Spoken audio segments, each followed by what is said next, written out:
Good morning to our friends on the West Coast. Good afternoon to our friends on the East. And it's Wednesday. You know what time that is. It's time for the World on Finance with your host, Mr. Everett James. Hey, good morning, Ev. Good morning, Mr. Brown, and how are we being received from the West Coast? You being received very well. Just talk a little bit louder, turn up your volume a little bit, and I think you are there. That's great. Yes, sir. Yes, sir. Okay, I'm going to step aside after. I remember I asked a question last week, and you and I confirmed it, I believe, a day or so ago. And that is given the state of the economy right now, who pays the tariffs? Okay, that's something we will take up in more depth next week. That's an issue that I touched on, but really didn't go into any depth. But we'll look forward to at least from this vantage point, some way of you determining for yourself just how impactful the tariffs have been. Okay. All right. I'll step aside, and the floor is yours. Okay, thank you so much, Mr. Brown, and welcome, listening audience. This is Everett James, your trusty tax reporter, coming to you every week, every Wednesday, as a matter of fact, coming to you from the West Coast. However, because of the fantastic capabilities of our computerized system, we will be working jointly and sending you the messages every week through the trusty podcast owner, William Brown, who actually is on the East Coast. so today, um, I think I'm going to just review for you some of the top issues that many taxpayers have. One is, if you made a mistake on your tax return for 2025, should you amend it? And then we'll also give you some quick updates on recent changes. We'll give you a quick look at just an increasing uh, uh, uh, uh, travesty affecting our veterans, and that's how the VA Home Loan Rescue Program has been canceled. Over 10,000 veterans have lost their homes. Then we will take a jump into the gig economy that many of you are involved with, and it's really been estimated that at least a third, between a third and 50% of all of taxpayers are involved in the gig economy. What is the gig economy?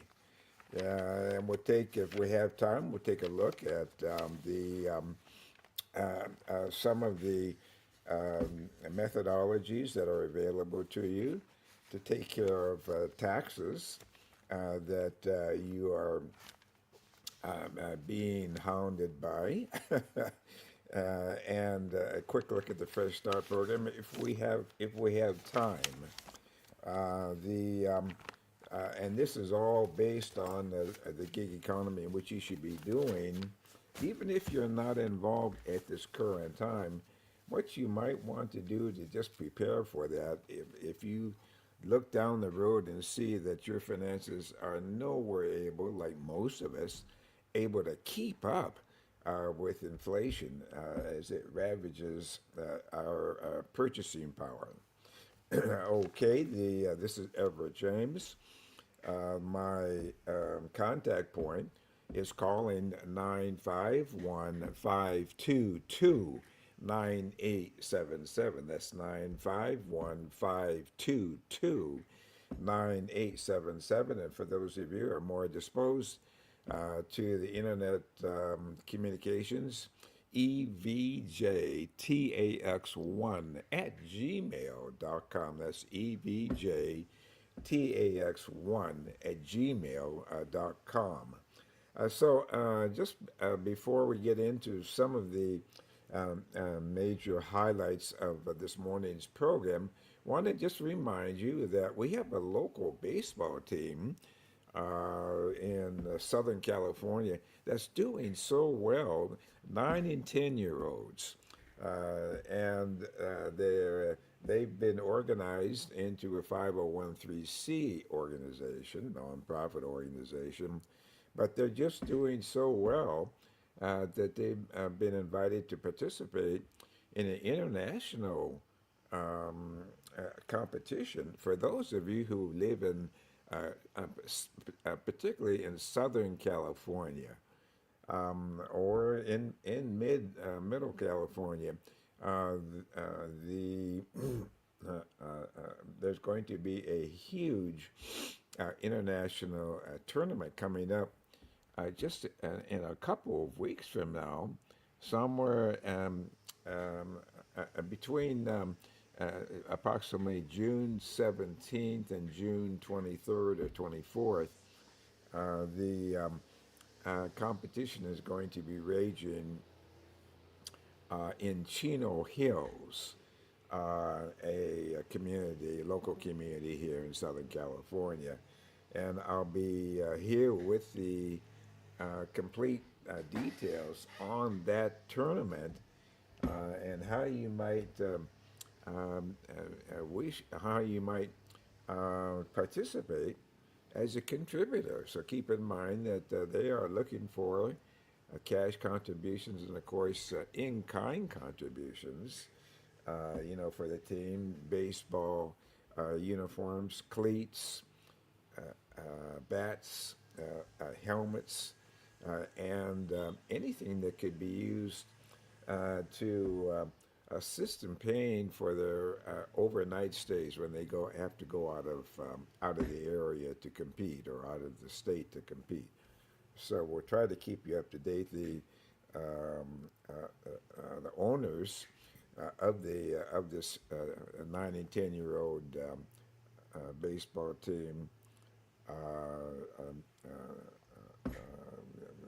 Mr. and Mrs. Wooten, Wooten, uh, are the owners, and we'll be doing some promotions for them next week and bring you up to date on the big international tournament that's coming up with 2 weeks from now. Wow. Okay, folks, for those of you who have filed your 2025 tax return and you made a mistake, many people now are facing the question, well, should I amend that return? Well, Broadway's biggest star, Alexander Hamilton, summarized the problem neatly. In common life, to retract an error, even in the beginning, is no easy task. Mr. Hamilton once wrote. Uh, Perseverance, however, confirms us in it, and it rivets the difficulty. While Mr. Hamilton wasn't writing about income tax bloopers, his words undoubtedly will resonate with millions of modern day taxpayers. Nobody likes to admit mistakes, granted, especially on tax returns.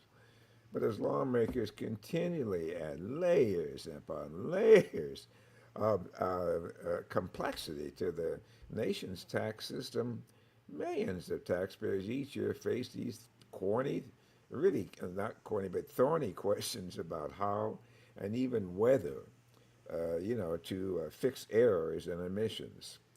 Tax advisors say some clients really fear that filing an amended return is just tantamount to waving a red flag in front of auditors, tempting them to question every line. Some people would rather play the audit lottery and just pray that they won't get caught. Others worry that trying to correct even relatively small errors will be just too much for the IRS's antiquated computer systems to handle and could even create more problems. What do you do? Well, that depends on the details of each case, such as the size, the type, the number, and the reasons for the errors. The process may appear relatively simple, but appearances can be deceiving, even in cases involving honest mistakes or new data. What might seem to be a simple change, can ripple through the entire tax return and affect many pages. That's according to Claudia Hill, who's president of TaxMam Incorporated in Cupertino, California, and an enrolled agent. Enrolled agents are tax experts authorized to represent taxpayers at all levels of the IRS. Now, even so, most taxpayers shouldn't be afraid at all to file an amended return. That's according to Stephen D. Philippus, rather, of Dave Philippus Financial Group, and that's a wealth management and tax firm in Wheaton, Illinois. Reasons for making amendments, vary widely. Examples include just forgetting to report a dividend or interest payment, neglecting to take advantage of various tax credits or deductions, or just receiving new information you just didn't have when you filed the original return. What may be right for one taxpayer could be wrong for another. Here's some of the answers to some questions that readers may have on fixing errors.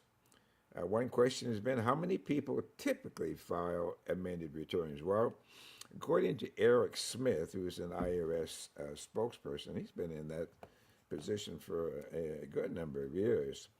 But he says there were about 3.7 million amended returns filed on Form 1040X in the fiscal year ended in September 30th of 2015. Question, can I file an amended return electronically? The answer is no. You have to file the old-fashioned paper way. Another question that it has come up, how quickly does IRS handle amended returns? That could affect whether or not you even decide to go that route. Not quickly. I would imagine that if you recognize the fact that it could take up to 16 weeks, 4 months, to process, and up to 3 weeks from the date of filing to show up on the system, according to IRS. Sometimes the process takes much longer. One of the other spokespeople that I've mentioned, Mrs. Hill, she warned that there have been an increase in amended returns, particularly since the passage of the big beautiful bill last July 4th. That really changed the filing methodology of most people, and with the huge increase in the standard deduction as opposed to filing your tax return on a Schedule A, with that huge increase that you get just gratis with the on the Schedule A. Instead of filing the Schedule A, a lot of people just use the standard deduction. So the very, very, very, very, very first fork in the road, you might say, that all taxpayers face when they are getting ready to file a return is, I just take the newly minted standard deduction? Well, you compare that with what you have been able to write off on Schedule A, and if there is a significant difference between those two results, obviously you're going to take the greater of the two for your write-off, and most people have been using the newly increased standard deduction because they compare it to what they can get on the deduct on the Schedule A, and it becomes obvious very quickly they can't come close to what the standard deduction will provide. So the a question that has arisen with filing amendments: should taxpayers even bother fixing routine math errors? Well, the IRS says it may correct mathematical or clerical errors on a return and may just accept returns without certain required forms or schedules. Now, in such cases, sometimes there's just no need to amend your return. However, IRS says do file an amended return if there's a change in these areas, if there's a change in your filing status, if, income, deductions, or credits. Again, do file an amended return if there's a change in your filing status, your overall income, your deductions, or credits. Those basically four areas: credits, deductions, income, or filing status. Okay, another question that often comes up: suppose I want to fix mistakes on tax returns for more than 1 year. Can I do it all on one form, on one 1040X? Well, the answer again is no. You have to file a separate Form 1040X for each year that you're desirous of making a change. IRS also wants you to mail each form in a separate envelope. Um, for depending on the year. So don't mix up, don't put more than 1 year in one envelope. Make sure that you have a separate Form 1040X in a separate envelope for each year that you're intending to amend. Also, don't forget to check out any state filing requirements.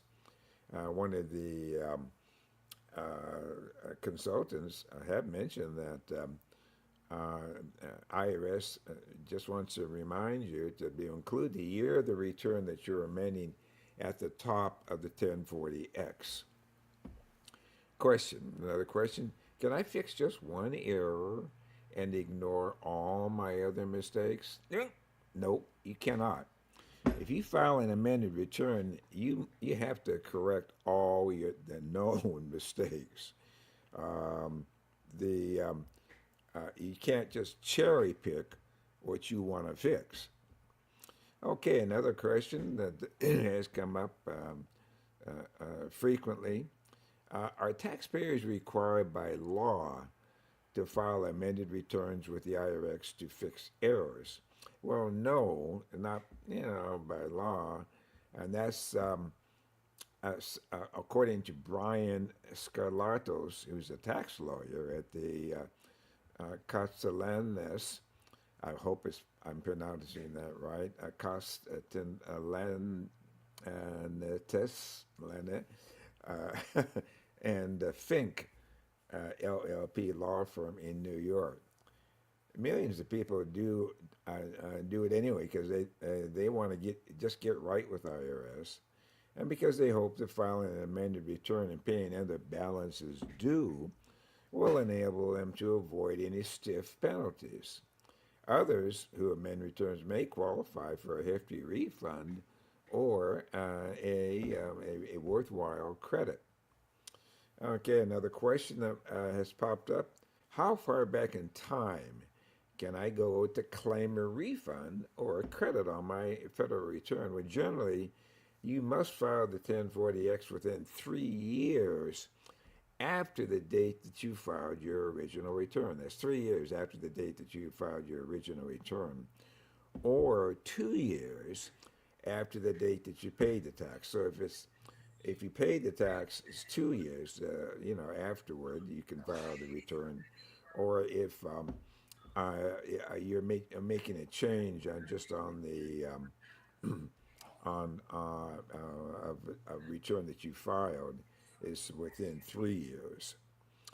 There are exceptions. The time limit can be suspended for some folks who are physically or mentally unable to manage their financial affairs. And of course, that comes up all the time, particularly since when seeing how much of the population is going into aging senior years and have others prepare their returns for them, probably relatives or tax practitioners. So, what should I do if I just want to come clean on something that might be construed as civil fraud or even criminal wrongdoing? I can guarantee you, if you are in that situation where you might have, been concealing your income or just simply not paying, believe me, there are many folks who just gambled and not even filed at all. Get a hold of a tax practitioner. There's tons of us out in the marketplace. Get a hold of us, and we will help bring you up to date. Always better to bring you up to date than to be discovered. Which, if you are discovered, you're going to be looking at some hefty fines. The the exceptions, time exceptions, there are some exceptions, and some of the exceptions might be for folks who are physically or mentally unable to manage their own affairs, medical situations. Another type of exception is an amended return that's based on bad debts or worthless securities. They have to be filed within 7 years after the due date of the return for the tax year. Or if, for example, a security becomes worthless. So see 1040X instructions for other exceptions. Now, what should I do if I just want to come clean on something that might be construed as civil fraud or even criminal wrongdoing? What if my return's already being audited? Well, this can be very tricky, but it's far too complex to delve into during this program. Consider hiring a seasoned professional who specializes in such subjects. Remember that an amended return is really an admission that your prior return was wrong. Some lawyers say taxpayers probably should not file an amended return if they've already been involved in a face-to-face IRS audit involving that return. And really, in such cases, usually it makes much more sense to speak to an agent about the issue. Will my chances of getting audited increase if I file an amended return? Well, probably yes. Some advisors say. But however, there really is not any statistics on that particular subject. So hopefully we will, with your comments and questions, please indicate if you would like to have that subject returned, in that subject repeated rather in the future. So, folks, if you own a qualified small business stock, or maybe you're just mulling over investing in such stock, a new update on additional benefits, you could get a very, very nice tax break when you sell the stock. And last year's tax enhancement, the big, beautiful bill that got passed last July 4th, that provides a 100% exclusion from the capital gains tax. Individuals who acquire a qualified small business stock, it's abbreviated QSBS. Those who acquire a qualified small business stock after September 27th, this is way back, of 2010, and that's the original break. If you bought a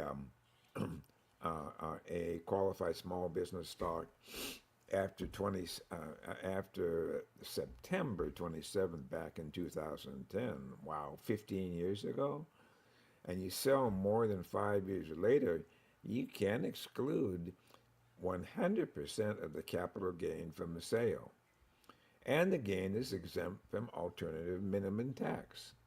The amount of excludable gain is capped or limited at the greater 10 times your stock basis or $10 million or $15 million if you bought the stock after July 4th of 2025. So oftentimes the total excludable gain depends on whether it, on when you bought it. Either bought it originally after last of September rather 2010 or after July 4th this past year of 2025, and you held the um, if you bought it after July 4th of last year and you held it less than 5 years before you sold it, it's 50%. I'm sorry, it's really 100%. If it's 50%, rather it's 50% excludable gain if it was sold after 3 years, and 75% excludable if it was sold after 4 years, and then of course 100% if it was sold after 5 years. Um, what are some of the main uh, requirements? Only C corporation stock qualifies. The shares must be acquired in an original issuance from the C corporation. Stock bought from an existing shareholder, or rather in a secondary market, doesn't count. The C corporation must be a qualified small business when you acquire the stock. Okay, folks. Another thing that really is important, particularly for families, the new Trump account, which really came into existence last July 4th, and uh, as a new type of benefit. But this is a new type of tax advantage savings account for our young children under age 18 who also have a Social Security number. I'm gonna when I mention that, I'm just going to always mention with it that yes, yeah, the Trump administration, they put in it right at the beginning of your enrollment in the Trump account. They put in $1,000. The Trump account allows up to $5,000 to be contributed each year by parents, and the it also up to $2,500 can be funded tax free by an employer of that parent or beneficiary. So keep in mind that the Trump account would be funded, by seed money right off the bat. Once you get enrolled, it gets funded by seed money of $1,000 from the federal government. If you're the parent, you can contribute up to $5,000 each year. The Trump account puts $1,000 seed money in each year, and that's for children born after 2024 and before 2029. So it runs, from 2024, from 2025 rather, through 2029. The And as I mentioned, it starts officially on July 4th of this year, of 2026, and it continues on by parents or any other person until the child reaches 18. So there are allowances for persons, of various types who have different relationships with children. The Of this amount, up to $2,500 can be funded tax-free by an employer of the parent. So right now, it's currently unclear whether the parent or relative must file a gift tax return or any other by any other professional organization. But just keep in mind that it can be set up, by the parent or by another relative. Wow! So that's a great way to help your child, get a good start, in his adulthood. The Now, folks, you will recall that in the big beautiful tax bill that got passed last July 4th, they also uh, provided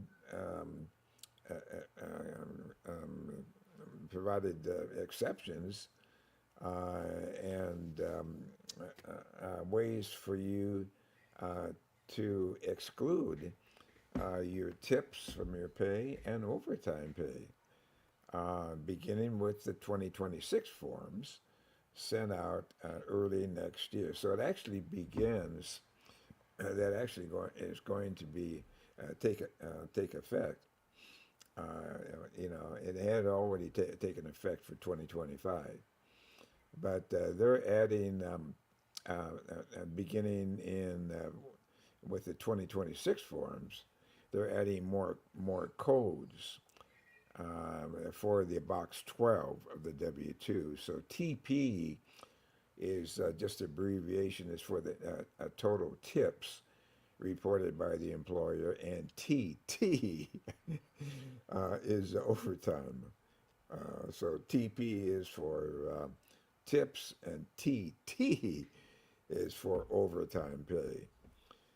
Employees will find it easier to know just how much of their total compensation is qualified tips and how much of the total compensation is overtime pay. And that overtime pay is eligible for a 20% write-off under the One Big Beautiful Bill. So we will be, mentioning that, and we are, currently experiencing a uptick, in employment, general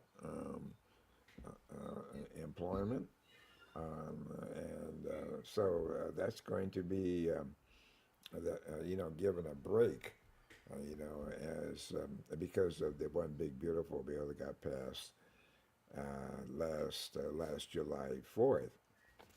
So the if do you have a health savings account if you're an employee? The health savings account do have several major federal tax advantages that owners can enjoy. Contributions are deductible or are from pre-tax wages, subject to certain limitations. Earnings inside a health savings account build up tax-free for the account owner. Any withdrawal to pay medical expenses are also not taxed. And the health savings accounts, keep in mind, they do not have a use it or lose it rule. Okay, the IRS is improving its enforcement of the rules against stealing folks' tax identity.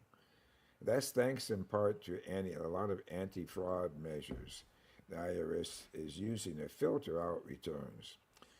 IRS service it regularly adjusts the filters to address emerging tax schemers. It changes the dollar amount and other thresholds upon which filters rely on to more effectively and efficiently improve its identity theft detection. So as a result, IRS stopped a combined $7 billion in fraudulent refunds from being paid out in 2024 and 2025. These filters are also flagging fewer legitimate tax returns. That helps to reduce the burdens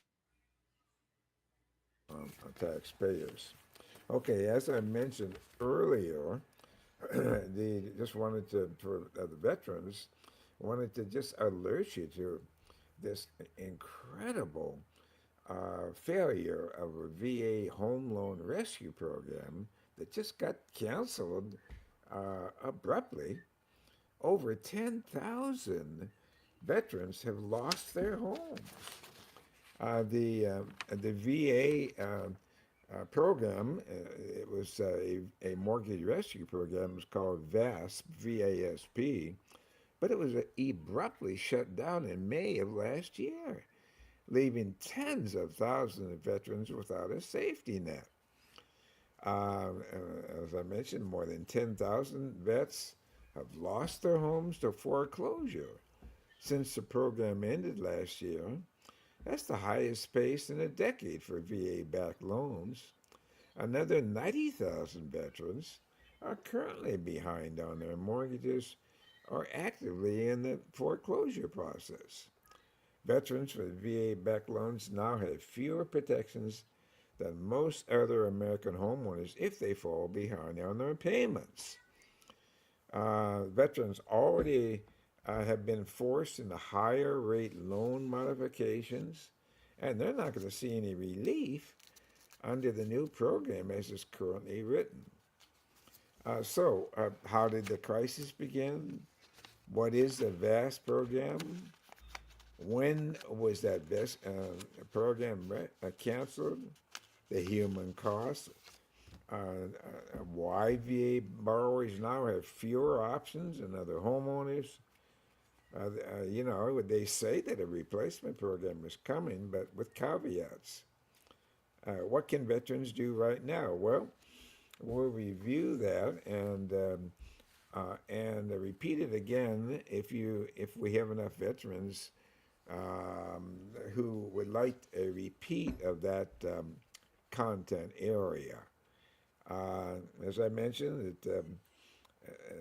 more than 10,000 vets lost their homes since that program got shut down.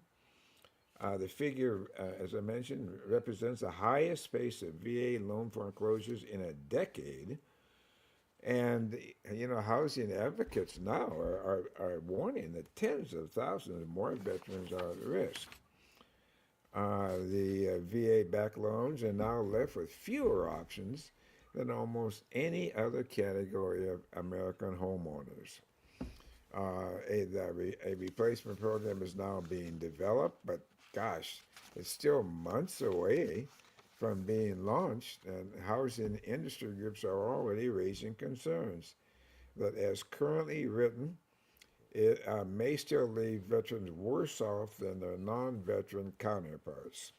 How did it all begin? Well, during the COVID-19 pandemic, federal government allowed homeowners across the country to pause mortgage payments through what is called the forbearance program for veterans with VA-backed loans.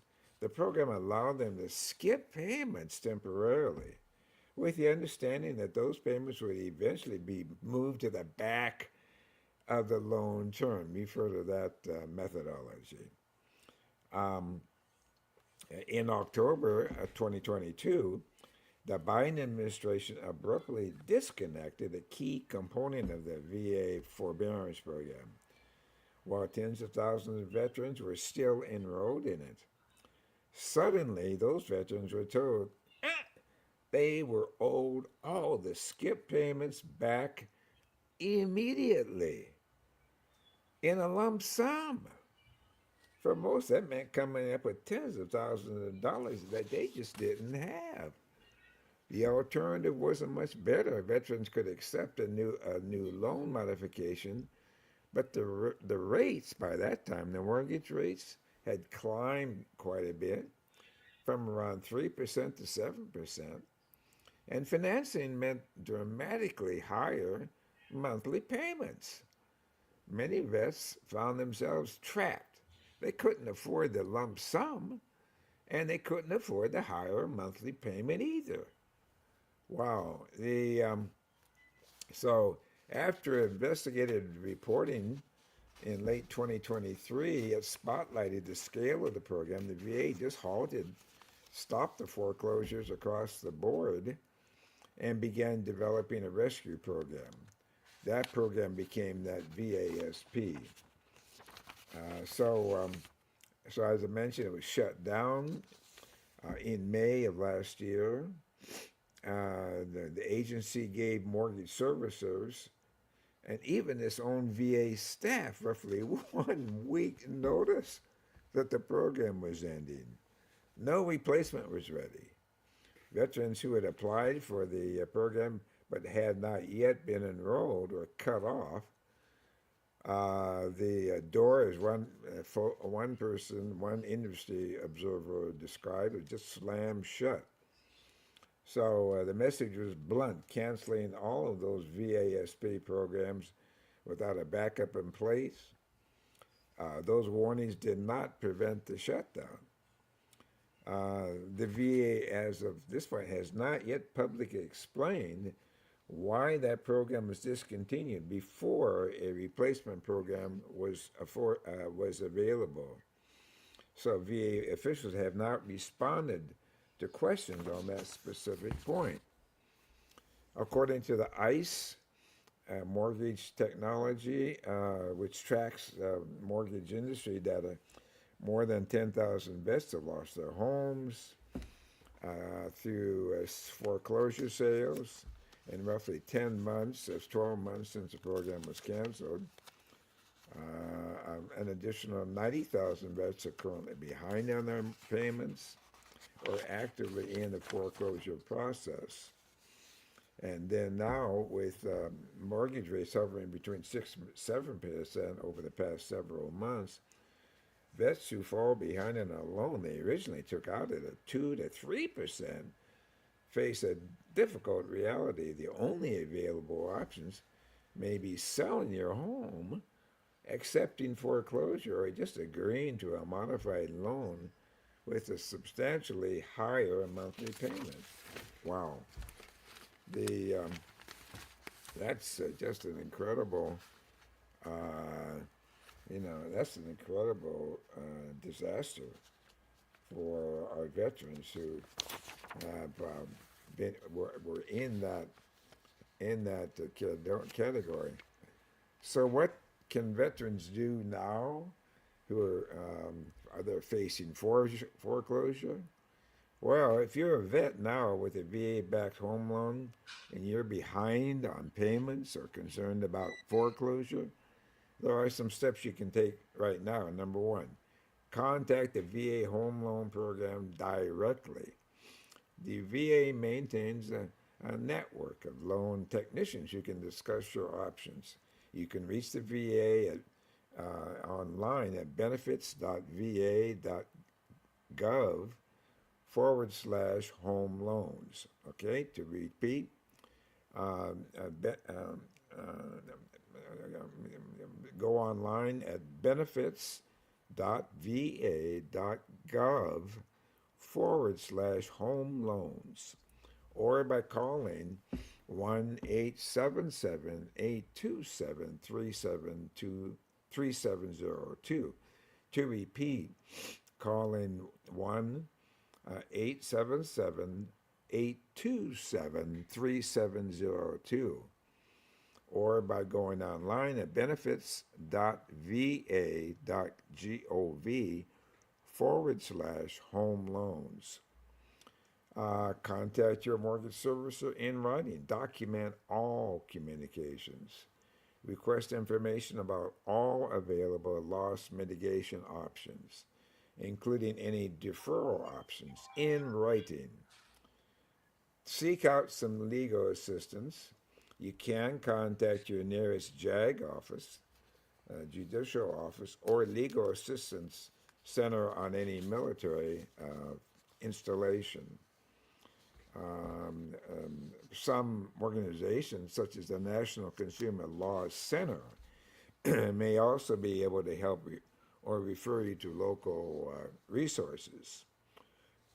Conduct Contact your veteran service agencies. A lot of states have veteran service officers. They call them VSOs. You can advocate on your behalf. Contact groups like Veterans of Foreign Wars, VFW, or the American Legion. So, what are some frequently asked questions? What was the VASP program? Well, VASP, what does that stand for? VA Servicing Purchase Program. It's VA Servicing Purchase Program. That was a mortgage rescue initiative, and it allowed veterans who had fallen behind on their VA back home loans with new affordable mortgages at a 2.5% mortgage interest rate. It was originally designed to help veterans who had been caught in a difficult situation stemming from the end of a COVID era forbearance program. Boy, there you are again, looking at some of those extremely beneficial COVID era programs, and that got canceled immediately. So, how many veterans have been affected by that foreclosure surge? Or, as I mentioned earlier, more than 10,000 vets have lost their homes since that VASP was discontinued. An additional 90,000 are currently behind in their mortgages or actively involved in a foreclosure process. Is there a new VA program coming to replace that VASP program? Well, it's being developed, and once it's in place, it would allow veterans to defer missed payments to the back of their loan term. That would preserve their original interest rate. However, the program is not yet operational, not expected to launch for several months. Housing advocates in the mortgage industry have also raised concerns that as of currently written, the program may still leave some veterans worse off than their non-veteran homeowners facing similar situations. So it's really, just an absolute nightmare for our veteran population. Okay, folks, I had planned to do, quite a bit more with the gig economy, but we do want to bring that up today because that is certainly affects at least a third to a fourth of the current tax-paying population, and that is the gig economy. Keep in mind that the gig economy and all of the earnings that you get through the gig economy, it's also called the sharing and access economy. So we just introduced that again at this juncture, and continue on at another, presentation of this program. But this is activity where taxpayers earn income providing on-demand work, providing services or goods. It's often through a digital platform like an application or a website. While there are a lot of types, pardon me, of sharing economy businesses, ride sharing and home rentals are two of the most popular types of gig economy. Here's some things that you should remember. Income from these sources is fully taxable.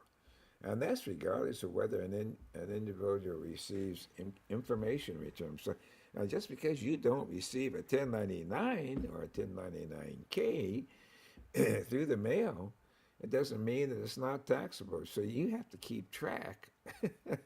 Even if you don't get a 1099 form through the mail, you got to keep track. And if you suddenly find yourself on the receiving end of communication from IRS that you are that according to their records you're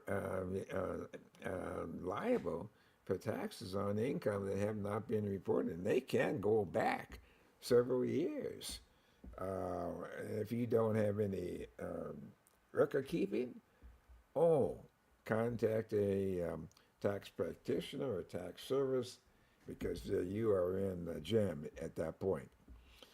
But the gig economy, as I mentioned, is also called the sharing economy or access economy. It's where taxpayers earn money, you provide on demand work, you provide services or goods. Like I say, it's usually through a digital platform online, and there's many types of sharing economy businesses. Ride sharing, home rental are two of the most popular. Here's some things that you should remember. Income from these sources is taxable, regardless of whether an individual receives information returns.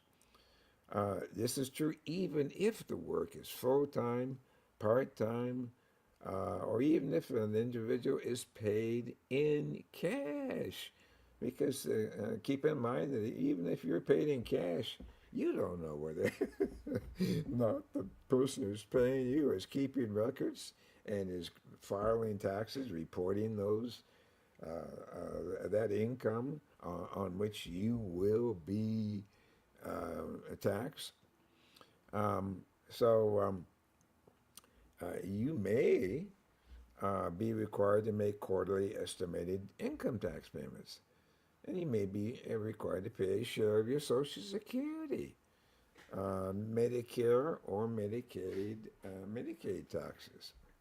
Now, while providing the gig economy services, it's important that the taxpayer you're correctly classified, meaning that your business or the taxpayer you have to determine whether if you're providing the service, if you're an employee or an independent contractor, and I would say that it would be extremely wise to just not make any assumption on that and making that decision, almost like the decision between using Schedule A for your itemized returns or just using the standard deduction.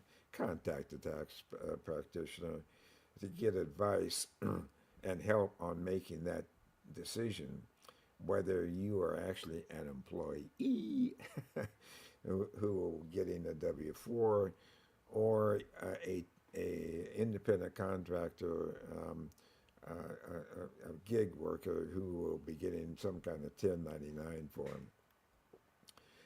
You can use, there is such a thing as a worker classification page on irs.gov. So go to the irs.gov to that classification page to see what activity you're performing and see how it's being classified by IRS.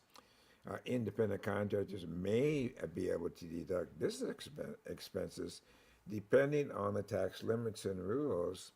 It's really, really important for you to keep records of your business expenses. And it's an absolute certainty that if you have not been reporting any income for you, those of you who've been doing side businesses without reporting, it's almost certain if you've been receiving money that and not reporting it, it's almost certain that you probably have not also been keeping track of any of your expenses. So if you're nabbed by IRS, you're going to be in a fix for paying taxes that you probably cannot substantiate expenses for because you haven't been keeping any records. um, so since your income from the gig economy is taxable, it's important to remember that pay the right amount of taxes throughout the year to avoid owing when you file. Now, an employer typically withholds income taxes from their employees' pay if you're an employee to help, and that's to help cover income taxes their employees owe. However, what's really different if you're a gig economy worker who is not considered an employee, you have two ways to help cover your income taxes. First, you could submit a Form W-4 to your employer if you're an employee to have more income taxes withheld from your paycheck. Um, if you have another job as an employee, but you can make quarterly estimated tax payments to help pay your income taxes throughout the year, including self-employment tax. So the keep in mind that you would get a lot of help from publication 5369, which is entitled Gig Economy and Your Taxes Things to Know. Again, publication 5369, entitled Gig Economy and Your Taxes Things to Know. Also, publication 1779, entitled Independent Contractor or Employee. What is that again? Publication 1779, Independent Contractor or Employee. And then another subject that IRS has done a considerable amount of publication and explanation for it. That is my residential rental income, is that taxable or are my expenses deductible? You might want to just type that in, to the inbox to pull that information up from IRS. Is my residential rental income taxable? And are my expenses deductible? Again, publication 5369, Gig Economy and Your Taxes, Things to Know. Publication 1779, Independent Contractor or Employee. And then, is my residential rental income taxable or are my expenses deductible? Okay, again, please contact us for your comments and your questions, which we will make every effort to answer in the following week's program.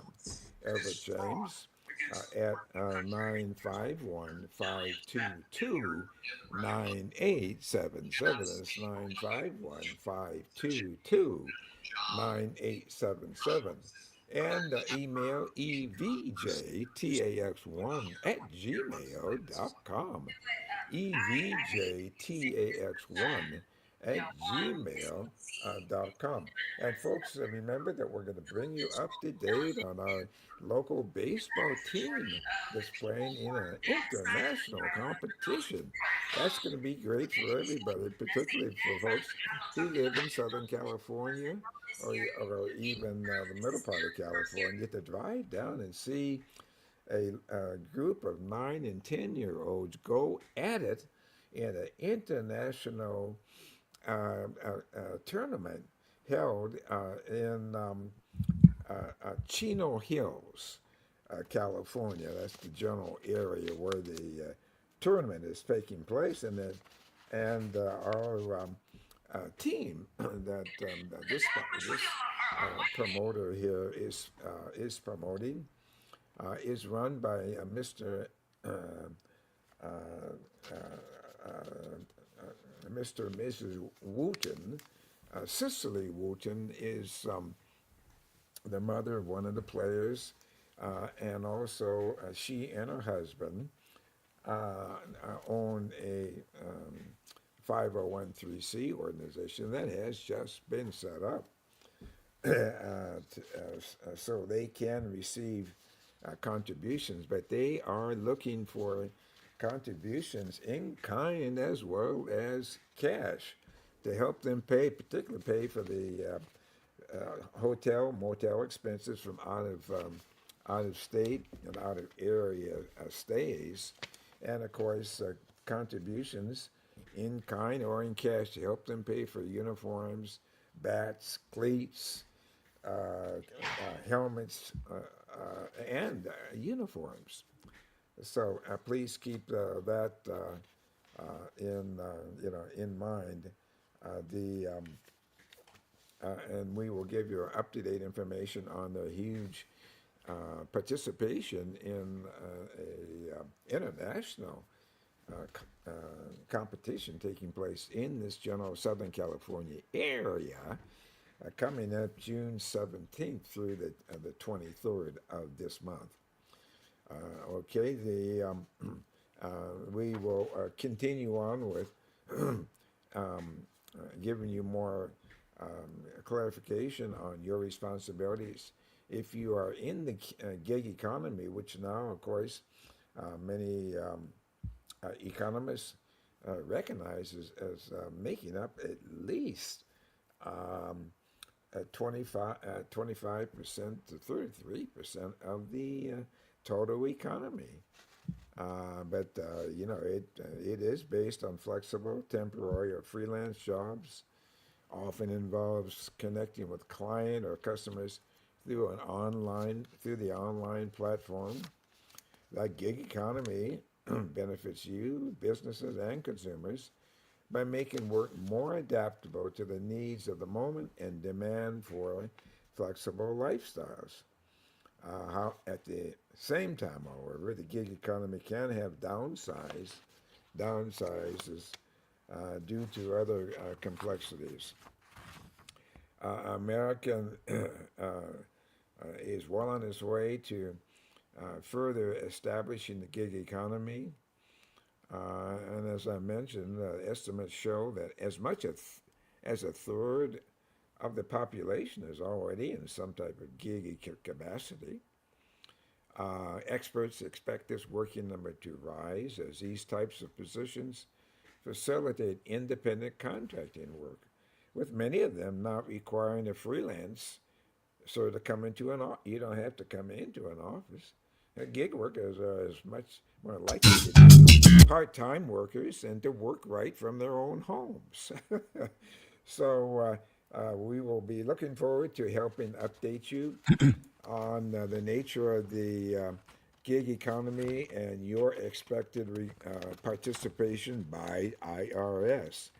And again, a good communicating with you, and we look forward to seeing and talking to you next week. All right. AF, thank you so much for that. Really appreciate it. I put something on the screen because I'm looking forward to the question I asked during the beginning of the show. Because based on well-documented evidence and data, the importer, in this case, the United States, pays the tariffs and then pass them on to the consumer. So I'm looking for a more detailed report from you next week, and we're looking forward to that. Thank you.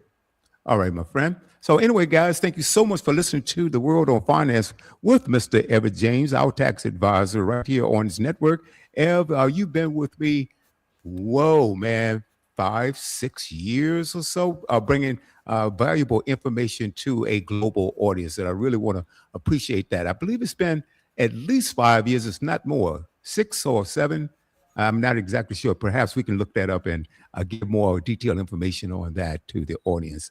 And guys, kick back, grab a glass for tonight for cultural excellence right here on The Buzz, where we play new music, old school music, and a lot of your favorite hits. So kick back, grab a glass, and enjoy your Wednesday. And I want to thank you again, Mr. Everett James. Yes, and I'll be looking forward to focusing on tariffs. Who's really paying those tariffs? Yes. Well, I have my information, so I want you to provide yours. And so we'll talk about this a little bit further in detail next week. How about that? We sure will. Thanks. Looking forward to it. Thank you, sir.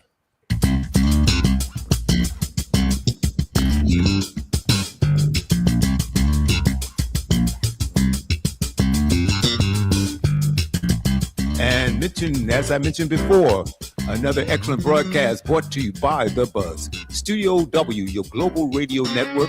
We circle this thing 24 hours a day with some of the finest programs you can find anywhere around the world. In the meantime, kick back, grab a glass, and enjoy your Wednesday.